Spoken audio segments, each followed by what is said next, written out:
আলহামদুলিল্লাহ, রহমতের বৃষ্টি, ঝুম বৃষ্টি। এত বৃষ্টি আর বৃষ্টির শব্দটা এত ভালো লাগছে।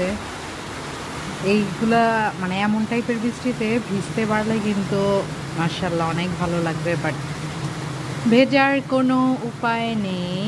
কিন্তু বৃষ্টি দেখতে খুবই ভালো লাগছে।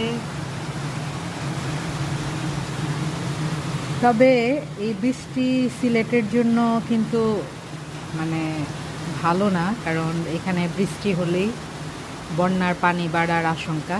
তো সবাই অবশ্যই সিলেটবাসীর জন্য দোয়া করবেন যেন এই বৃষ্টি রহমতের বৃষ্টি হয়, যেন বন্যার পানি না বাড়ে।